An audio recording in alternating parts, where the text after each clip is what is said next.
This video is not about any religion. யாரை பற்றியுமே நான் பேசல. நீங்கள் எந்த ரிலீஜனாக வேணால் இருந்துட்டு போங்க. இந்த வீடியோவுக்கு அவங்களுக்கும் சம்மந்தமே கிடையாது. இமேஜின் நீங்கள் உங்கள் ஃபேமிலியோட, உங்கள் குழந்தைங்களோட, உங்கள் அம்மாவோட, அப்பாவோட எல்லாருக்கூடையும் சேர்ந்து ஒரு நல்ல மீல் சாப்பிட்டுட்டு நீங்கள் தூங்கிக்கிட்டு இருக்கீங்க. சடனாக ஒரு மிசைல் வந்து உங்கள் வீட்டில், உங்கள் அப்பார்ட்மெண்ட்டில் வந்து விழுது. நீங்கள் கண்ணை திறந்து பார்க்குறதுக்குள்ளே இந்த பில்டிங்லாம் உடஞ்சிருது. நீங்களும் மயக்கமாயிடுறீங்க. நீங்கள் எழுந்து பார்க்கும்போது உங்கள் குழந்தைங்களோட முகம்லாம் செதஞ்சு போயிருக்கு, கை கால் இல்லாமல் இருக்குது. உங்கள் அப்பா அம்மாலாம் எங்கே இருக்காங்கன்றதை உங்களால் கண்டுபிடிக்க முடியல. வெளியில் வந்து பார்க்குறீங்க, நீங்கள் இருந்த வீடு காணோம், நீங்கள் வாழ்ந்த ரோடு காணோம், உங்களுக்கு தெரிஞ்ச மக்கள், அந்த ஏரியா, அந்த மொத்த இடமும் தரமட்டமாக நொறுங்கி ஆயிரக்கணக்கான பேர் இறந்து போய் ரத்தமாகி ரோடு ஃபுல்லாக பணங்களாக இருந்து இந்த மாதிரி இருக்கும்போது உங்களோட மனநிலை எப்படி இருக்கும்? அகெயின் சொல்கிறேன், இது வந்து ஒரு பர்டிகுலர் ரிலீஜியனையோ, ஒரு பர்டிகுலர் பர்சனையோ, பர்டிகுலர் கண்ட்ரியையோ டார்கெட் பண்ணி பேசுகிறது கிடையாது. What is happening around us? So மாற்றி நிறைய விஷயங்கள் இப்போதைக்கு லாஸ்ட்டு ஒரு 10 இயர்ஸ் நீங்கள் எடுத்துக்கிட்டிங்கன்னா, லாஸ்ட்டு ஒரு 10 இயர்ஸ் இல்லை 15 இயர்ஸ் நீங்கள் எடுத்துக்கிட்டிங்கன்னா, ஏகப்பட்ட சண்டை. ஒவ்வொரு கண்ட்ரியும் மாற்றி நிறைய பிரச்சனை, நிறைய சண்டை. இன்றைக்கி வந்து உங்கள் எல்லாருக்குமே தெரியும், ஈரான் இஸ்ரேல் சண்டை போயின்ட்டுருக்கு. அதில் இன்றைக்கி ஒரு சம்பவம் நடந்திருக்கு. கிட்டத்தட்ட 166 குழந்தைங்கள இருக்கிற ஒரு இடத்துல, ஒரு ஸ்கூல்லையோ ஏதோ ஒரு இடத்துல, சேஃபஸ்ட்டு பிளேஸில் இருக்கிற இடத்துல ஒரு பாம்பு வந்து விழுந்திருக்கு. அதில் 166 குழந்தைங்க இறந்துருக்காங்க. அந்த பிக்சர் நீங்கள் பார்த்துருப்பீங்கன்னு நினைக்கிறேன். அப்படி பார்க்கலன்னா இப்போ நீங்கள் பார்க்கலாம். 166 பிணங்களை புதைக்கிறதுக்கு குழி தோண்டி வச்சுருக்காங்க. அதை பார்க்குறது போதே மனசே ரொம்ப கஷ்டமாக இருக்குது. ஸோ இது ஒரு பக்கம் இருந்துட்டு போட்டோன்னு கூட விட முடியாது. ரொம்ப பெயின்ஃபுல்லாக இருக்குது. கேட்கவே கண்ணில் தண்ணியே வர அளவுக்கு இருக்குது. இது ஒரு பக்கம் இருக்குச்ச, இதுக்கு முன்னாடி இந்த கசா பாலஸ்தீன் இந்த பிரச்சனை, எவ்வளோ குழந்தைங்க எவ்வளோ பேர் குழந்தைங்க தனியாக இருக்காங்க. குழந்தைங்க நசுங்கி செத்து போய், அப்பா முன்னாடி ஒய்ஃப் இல்லாமல், அப்போ பேரண்ட்ஸ் முன்னாடி குழந்தைங்க இல்லாமல், குழந்தைங்க மட்டும் உயிரோடு இருந்து அப்பா அம்மா இறந்து போய் கையில் ஃபோட்டோ வச்சுட்டு, சாப்பாடு இல்லாமல், தண்ணி இல்லாமல், எவ்வளோ பேர், எவ்வளோ குழந்தைங்க. இதுக்கெல்லாம் யார் காரணம்? இதுக்கெல்லாம் என்ன காரணம்? எதுக்காக இன்னசென்ட் பீப்புள் இறந்து போகிறாங்க? இப்போ பாம் வந்து விழுது, எல்லாருமே இன்டர்நெட்டில் செலிப்ரேட் பண்ணிக்கிட்டு இருக்கோம், கரெக்டாக? அப்படியே நிறைய பேர் வந்துட்டு ஈரானுக்கு சப்போர்ட் பண்ணுறாங்க, நிறைய பேர் இஸ்ரேலுக்கு சப்போர்ட் பண்ணுறாங்க. அவங்கள கொன்னே ஆகணும், அவங்க பண்ணதுக்கு பழி தீர்த்தாகணும். எனக்கு புரியுது, இதுக்கெல்லாம் முன்னாடி சண்டை நடந்தது. பட் இவங்க எல்லாருக்குமே ஒரு விஷயம் புரிய மாட்டுது. இதுக்கு முன்னாடி ஒரு நாட்டுக்குமே ஒவ்வொரு பிரச்சனை இருக்க தான் செய்யும். பட் இது எல்லாமே அந்தந்த கண்ட்ரியே வந்து இதுக்கு முன்னாடிலாம் பார்த்துட்டு இந்த பிரச்சனைலாம் வந்து இன்றைக்கி வந்ததில்லை. இந்த பிரச்சனைலாம் ரொம்ப வருஷமாக இருக்குது. ஒரு 30-40 வருஷமாகவே இந்த பிரச்சனை அவங்களுக்குள்ளே இருக்குது. பட் இது ஏன் இவ்வளோ ட்ரிகர் ஆகி மேலே வருது? யாருமே அதை யோசிக்கவே மாட்டுறாங்க. இதெல்லாம் ட்ரிகர் ஆகிறதுக்கு, இது எல்லாத்துக்குமே, இந்த எல்லா பிரச்சனைக்குமே ஒரு சகுனின்னு ஒன்று இருக்குது. ஒரு கண்ட்ரி இருக்குது. அந்த ஒரு கண்ட்ரியால் தான் எல்லா பிரச்சனைக்குமே காரணம். மொத்த பிரச்சனை, எல்லா உலகத்தில் நடக்கிற மொத்த பிரச்சனைக்கும் அந்த ஒரே ஒரு கண்ட்ரி மட்டும்தான் காரணம். அந்த ஒரு கண்ட்ரி, அந்த ஈவில் கண்ட்ரியால் தான் இவ்வளோ பிரச்சனையும் வருது. அந்த கண்ட்ரிக்கு வந்து ஒரு கண்ட்ரி வந்து ரொம்ப பவர்ஃபுல்லாக இருந்ததுன்னா, அதை விட ரொம்ப பவர்ஃபுல்லாக இருந்தால் ஈகோவாகிடும். அது கூட கிளாஷ் பண்ணுறதுக்கு யோசிக்கும். ஒரு கண்ட்ரியில் ஏதாச்சும் வந்து நேச்சுரல் ரிசோர்ஸஸ், ஆயில் இருந்ததுன்னா, வேறு ஏதாச்சும் இருந்ததுன்னா அங்கேருந்து பிடுங்கிக்கும். வேறு ஏதாவது இருந்தது அப்படின்னா அடித்து அதை வந்து ஆக்கிரமிக்க பண்ணிடும். ஸோ கிட்டத்தட்ட ஒரு வேர்ல்டையே ஒரு கண்ட்ரோல்குள்ளே வச்சுக்கணும் அப்படின்னு நினைக்கிற அந்த ஒரு கண்ட்ரியால் தான் எல்லா பிரச்சனையும் வருது. நீங்கள் 9/11 எடுத்துக்கோங்களேன். 9/11 ஏரோப்ளைன் கொண்டு வந்து ஒருத்தன் சும்மா கொண்டு வந்து விடல. அந்த டைம் யார் பிரசிடெண்ட்டாக இருந்தான்றது உங்களுக்கு தெரியும். இவங்க என்ன அவங்களுக்கு பண்ணாங்க அப்படின்றது உங்களுக்கு தெரியணும். யாரும் சும்மாலாம் வந்துட்டு எதுவும் பண்ணலை. இவங்க என்ன பண்ணாங்க, அதனால எதுக்கு அது ரிவர்ஸ் ஏரோப்ளைனாக வந்து அடிச்சுது அப்படின்றது உங்களுக்கு தெரியும். ஸோ இன்றைக்கி நடக்கிற பிரச்சனை படி பார்த்திங்கன்னா, எல்லாருக்குமே மிலிட்ரி வெப்பனை சப்ளை பண்ணுறது, அவங்கவுங்க நாடு அவங்கவுங்க பண்ணிக்கிட்டோம். நீ என்னத்துக்கு உலகம் ஃபுல்லாக கொண்டு போய் பேச வைக்கிற? ஏன் நீ எல்லா இடத்துலையும் கொண்டு போய் பேச வைக்கணும்?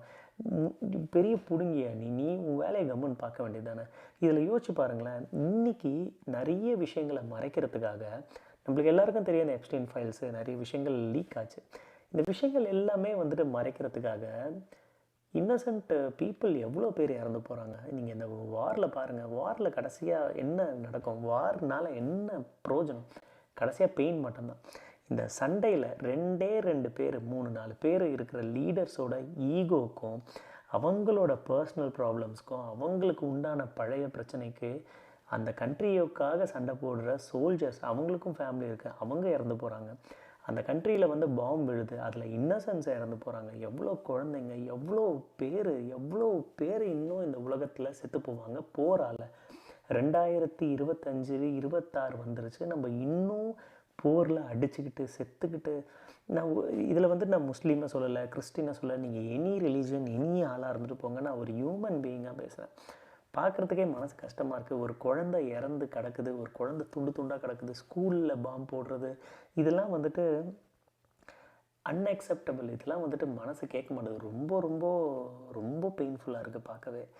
இதுக்கு எல்லாத்துக்குமே காரணம் என்னென்னா, அவங்க ஒவ்வொரு கண்ட்ரிக்கு, எல்லா கண்ட்ரிக்குமே ப்ராப்ளம் இருக்கும். நான் ப்ராப்ளம் இல்லைன்னு நான் சொல்லலை, ப்ராப்ளம் இருக்கும். பட் வார அளவுக்கு பெருசாக்கி பண்ணி விடுறது பின்னாடி இருந்து யார் பண்ணுறது? இதெல்லாம் யார் தூண்டி விடுறது? எதுக்கு பிரச்சனை ஆகுது? இதுக்கெல்லாம் நீங்கள் திருப்பி பார்த்தீங்கன்னா பின்னாடி அந்த ஈவில் கண்ட்ரி இருக்கும். அந்த ஈவில் கண்ட்ரியால் தான் இது வரைக்கும் நடந்த பிரச்சனை எல்லாத்துக்குமே காரணம். அந்த கண்ட்ரி மட்டும் இந்த உலகத்தில் ஒரு மேப்பில் இருந்து இல்லைன்னு வச்சுக்கோங்களேன், எல்லோரும் அவன் அமைதியாக வாழுவாங்க, கொஞ்சம் சண்டை போட்டுப்பாங்க, இந்த அளவுக்குலாம் பெரிய டிஸ்ட்ரக்ஷன்லாம் நடந்திருக்காது. ஆனால் அந்த ஈவில் கண்ட்ரி இருக்கிறதுனால தான் இவ்வளோ பிரச்சனையும் மொத்த பிரச்சனையும் அதுதான் காரணம். ஈவன் அவங்களோட சோல்ஜர்ஸ் கூட பயப்படுறாங்க. அவங்களுக்கே தோணுது, அவங்களோட கேபினெட்டில் இருக்கிற அவங்களே வந்து சிலர் கொஸ்டின் கேட்குறாங்க, why should we fight, why should we supply weapon அப்படின்னு சொல்லிட்டு. ஆனால் ஒரு கண்ட்ரிக்கு பிரச்சனையை தூண்டி விடுறது, அவங்களுக்கு வெப்பனை பின்னாடி பக்கம் சப்ளை பண்ணுறது, நீ இவங்களை போய் அடி, நான் உனக்கு பேக்கில் இருக்கிறேன்னு சொல்கிறது, எல்லாரும் உலகத்தில் இருக்கிற மொத்த பிரச்சனைக்கும் காரணத்தையும் இந்த ஒரு ஈவில் கண்ட்ரி தான் பண்ணிக்கிட்டு இருக்குது. இதில் அப்பாவியான குழந்தைங்க, பேரண்ட்ஸு, ஃபேமிலி, எத்தனை பேர் குழந்தைங்களை இழந்திருக்காங்க, எவ்வளோ பேர் இறந்து போகிறாங்க, எவ்வளோ பேரை புதைக்கிறாங்க. இந்த மாதிரி நியூஸ் பார்க்கும்போது தெரியல, என்ன துபாய் வந்து ஒரு சேஃபஸ்ட்டு பிளேஸ் அப்படின்ட்டு எல்லோரும் நினச்சிக்கிட்டு இருந்தாங்க. But still the safest place. But ஆனால் அவங்களுக்கு இடத்துக்கு வந்து ஒருத்தங்க பாம்பு போடுறாங்கன்னா அவங்க என்ன பண்ணாங்க, அதுக்கு பின்னாடி யார் இருக்கா? யூ ஆல் நோ, அமெரிக்கா எல்லா இடத்துலையும் பேஸ் வச்சுருக்குது. ஸோ இதுக்கு இந்த ஒரு ஈவில் கண்ட்ரியால் எவ்வளோ பேர் உலகம் ஃபுல்லாக எவ்வளோ டேமேஜை ஃபேஸ் பண்ணிக்கிட்டு இருக்காங்க பாருங்களேன். இந்த வார்னால், இந்த வார் அநியாயம் பண்ணது, இது எப்போ முடியும் தெரியல. நான் ரொம்ப ப்ரே பண்ணிக்கிட்டு இருக்கேன் இந்த வார் வந்து முடியணும். I don't want anybody to die. இது வந்து முஸ்லீமாக இருந்துட்டோம், யாராக வேணா இருந்துட்டு போனோம், end of the day we are just human. இறந்து போகிறது நீ யோசிச்சு பாருங்கள். நம்மளுக்கு முன்னாடி நம்ம ஃபேமிலி மெம்பர்ஸ் இறந்து போய் துண்டாகி கஷ்டப்பட்டு நம்ம இருந்த இடம்லாம் உடஞ்சி போய் எங்கே போவாங்க, என்ன பண்ணுவாங்க? இந்த மாதிரி ஒரு சுச்சுவேஷன் தான் இப்போ நடந்துக்கிட்டு இருக்கு.